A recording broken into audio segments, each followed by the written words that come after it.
Hello everyone, कैसे हैं आप सब। आशा करता हूं कि आप सभी स्वस्थ होंगे और मस्त होंगे। आप सभी का स्वागत है आपके अपने यूट्यूब चैनल परीक्षा झांकी में, जहां हम आपकी तैयारी को आगे बढ़ाते हुए सिलेक्शन तक ले जाएंगे। आशा करता हूं कि आपको साइंस सीरीज की वीडियोस पसंद आ रही होगी। तो ऐसे ही कॉम्प्रिहेंसिव और कंसेप्चुअल वीडियोस को देखने के लिए अभी ही हमारे चैनल को सब्सक्राइब कर लीजिए और ज़्यादा से ज़्यादा अपने दोस्तों के बीच में शेयर करिए, जिससे ये वीडियो हर एक ज़रूरतमंद तक पहुंच सके। चलिए देर न करते हुए शुरू करते हैं अपने क्लास 6 साइंस सीरीज की 7th चैप्टर, जिसका नाम है motion and measurement of distances. तो देखिए, पहले हम मोशन के बारे में जानेंगे कि मोशन क्या होता है। तो मोशन क्या है कि rate of change of position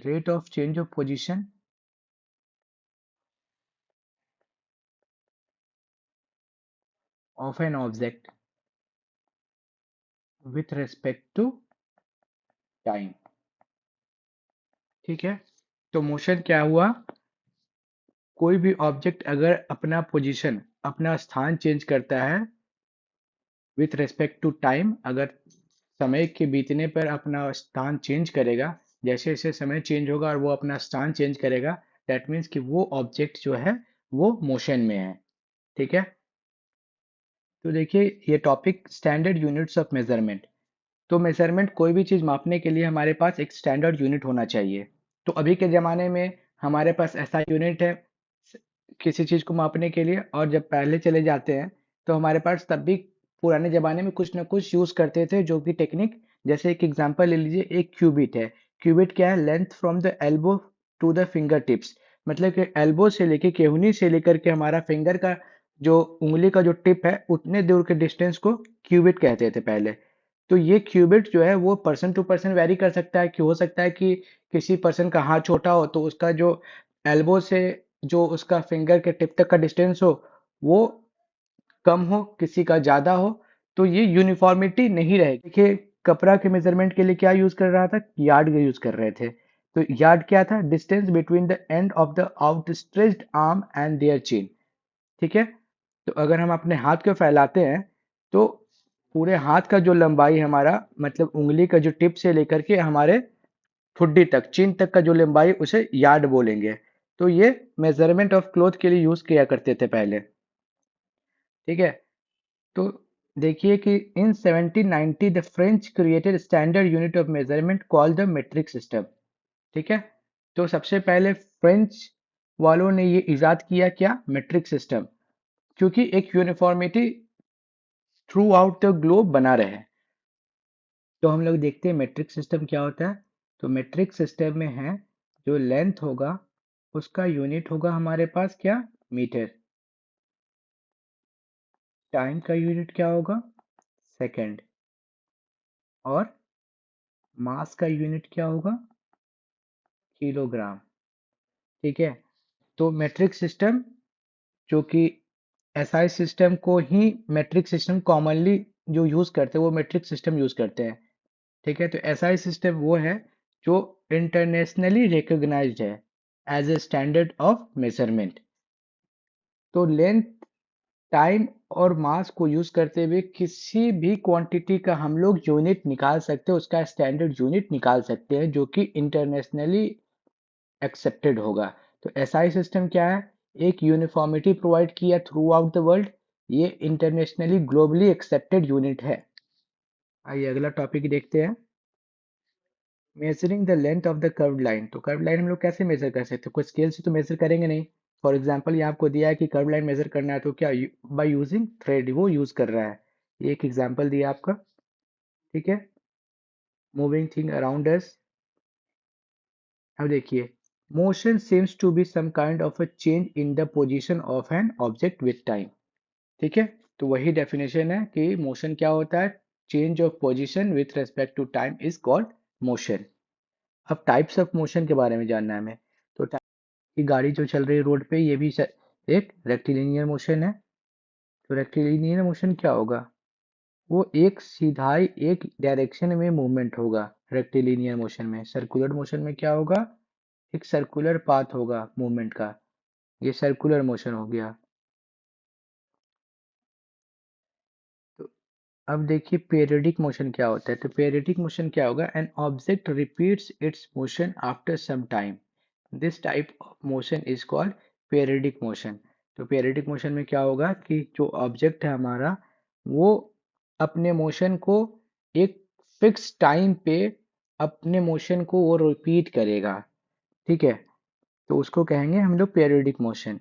और देखिए इसी में एक होता है ऑसिलेटरी मोशन।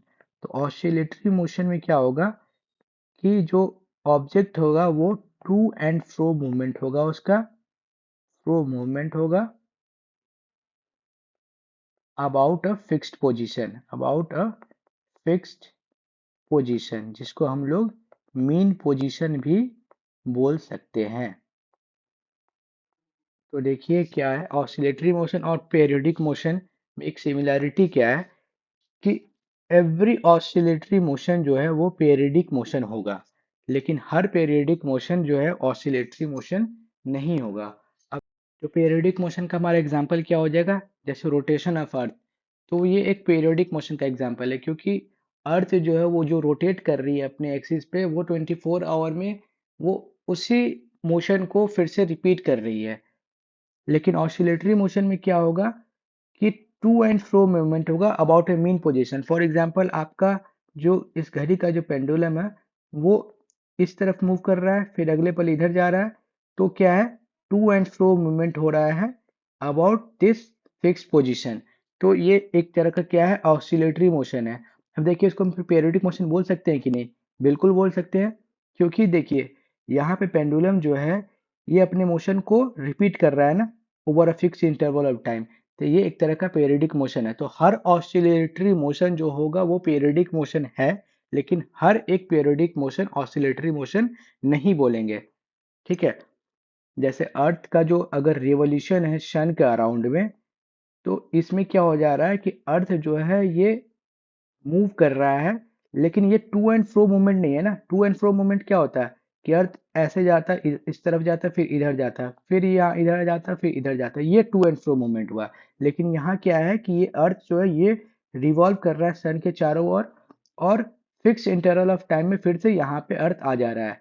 तो इसका क्या मतलब है, जैसे मान लीजिए 365 दिन में अर्थ अपना एक रेवोल्यूशन सन के अराउंड पूरा कर रहा है, तो नेक्स्ट 365 डेज के लिए ये मूवमेंट होते रहेगा, और नेक्स्ट अगले 365 डे के बाद फिर से अर्थ इसी पोजीशन पे आ जाएगा और अपना मोशन जारी रखेगा। तो अपना जो है इसमें अर्थ क्या कर रहा है कि अपना जो मोशन है उसको रिपीट कर रहा है on a after some time.